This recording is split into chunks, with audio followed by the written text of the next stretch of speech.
Subscribe to our channel, press the bell icon and never miss an update from Latestly. These meetings are taking place at a time when the global order is facing multiple challenges and stresses. Obviously, a good part of my meeting with Secretary Blinken in the morning went to the ongoing conflict in Ukraine that has many ramifications. Even countries far away are worrying about energy security, food security, commodities prices, and logistics disruption. Now, this comes on top of the consequences of the COVID-19 pandemic with which the world has been struggling for the last 2 years. Quite apart from public health concerns and its economic impact, this has raised awareness about the need for reliable and resilient supply chains. Autonomously, the nature of globalization and the usage of technology has brought to fore concerns of trust and transparency. How to ensure a free, open, and inclusive Indo-Pacific was also on our agenda today. We spoke of developments in and around Afghanistan that have made their ripples felt well beyond. Our conversations also covered recent happenings in the Indian subcontinent.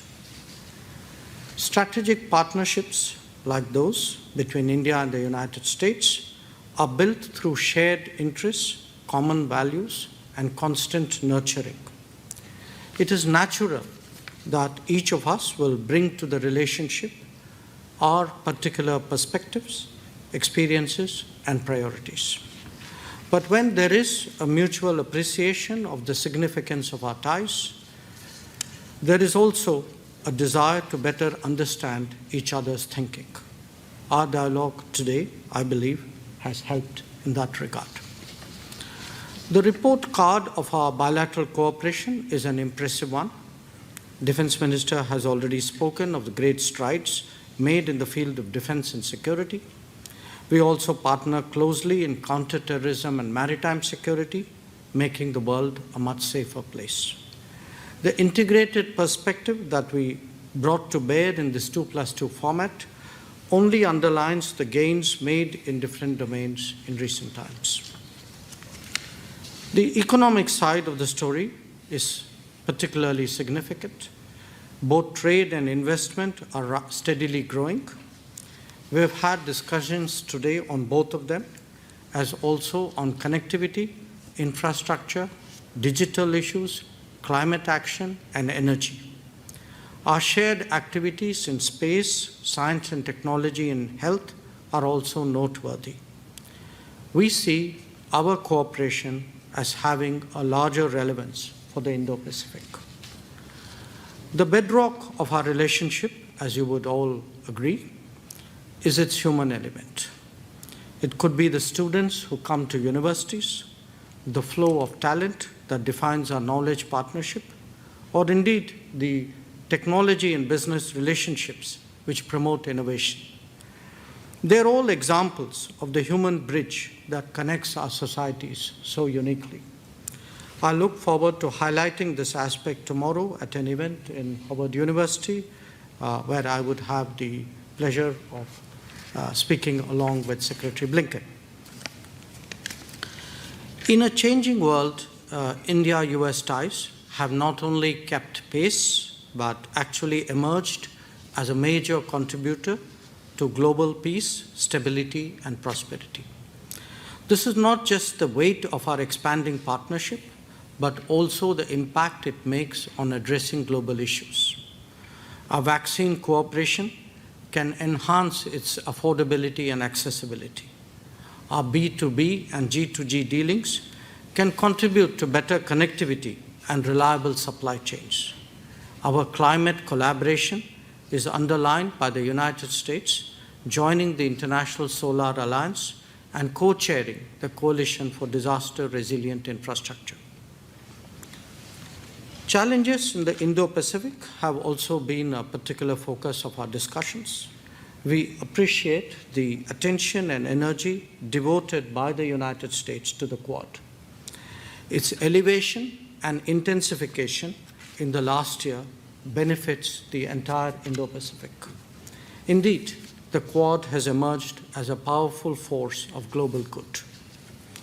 So let me sum up our discussions in 3 broad points.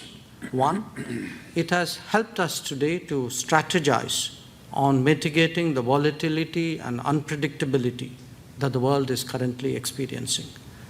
That will be naturally reflected in our policies.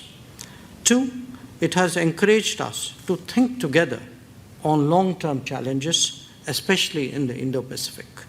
And 3, it has energized our collaborative endeavors to build what is emerging as a key bilateral relationship of our times. Thank you. As the world's largest democracy and oldest democracy, we work together every day to deliver opportunity, security, freedom, and dignity to our peoples. We're working closely to combat the COVID-19 pandemic. Scientists and institutions across our countries are developing and producing safe and effective COVID-19 vaccines together. We're working through the Quad Vaccine Partnership with our colleagues in Australia and Japan to make these vaccines available throughout the Indo-Pacific.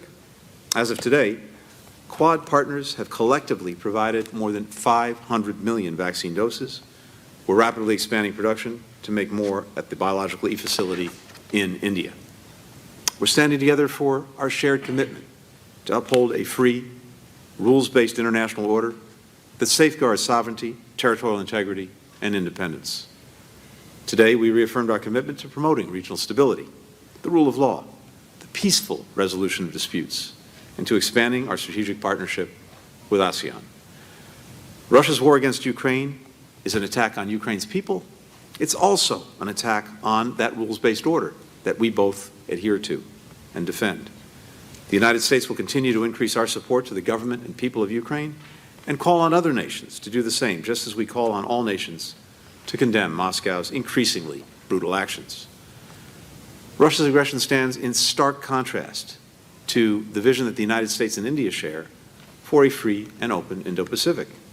And Russia's actions are having a profound impact not just in Europe and in Ukraine, but around the world. For example, causing food insecurity and rising prices.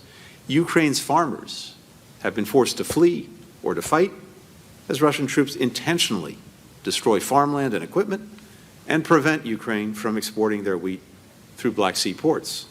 Our countries are working together to try to bring more food to world markets as well as to the World Food Program. And the United States is also focused on securing more funding for the World Food Program and the UN Food and Agriculture Organization, and producing more fertilizer so that we can help others sustain crop yields in the future. We also discussed our goal of driving inclusive economic growth, both for our countries and across the region. India and the United States already trade to the tune of more than $150 billion each year. But we're deepening that relationship by restarting the U.S.-India Commercial Dialogue and the U.S.-India CEO Forum later this year, where our private sector partners can offer recommendations to strengthen even more our trade and investment relationship. In the video meeting that they held earlier today, Prime Minister Modi welcomed President Biden's Indo-Pacific Economic Framework Initiative. It can allow us to increase our collaboration across more issues, including digital trade, supply chain resilience, infrastructure, and tax policy. And our countries are working together to tackle the climate crisis. The United States is supporting India's ambitious COP26 clean energy commitments by investing in renewable energy projects and mobilizing private sector financing. We also share a commitment to our democratic values, such as protecting human rights. We regularly engage with our Indian partners on these shared values, and to that end, we're monitoring some recent concerning developments in India, including a rise in human rights abuses by some government, police, and prison officials. In addition to all of these critical issues, I'm pleased that we're increasing cooperation in a number of other key areas, which we focused on today. We're deepening our defense ties, which I know Secretary Austin will speak to. We're expanding our cooperation on development around the world, particularly in Asia and Africa, by working together to carry out disaster relief as well as clean energy and climate-smart agricultural projects. And we're increasing people-to-people ties, which are really at the heart of the entire relationship. We're very lucky in the United States to be home to some 4 million Indian Americans, as well as 200,000 Indians studying in our universities. We have a working group on education and skill training that we formed today that will increase that number by bringing institutions of the United States and India together to develop new joint research and exchange programs. We look forward to welcoming more Indian students and scholars into our communities. We're focusing, among other things, on STEM education. I think this is an area of tremendous potential going forward.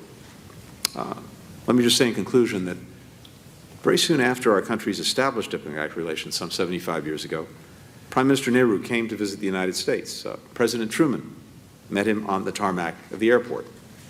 And Prime Minister Nehru noted the importance of the moment, saying, and I quote, "I trust that these two republics of the Western world and the Eastern world will find many ways of working together in friendly and fruitful cooperation to our mutual advantage and for the good of humanity." So, for nearly 75 years, we've done just that.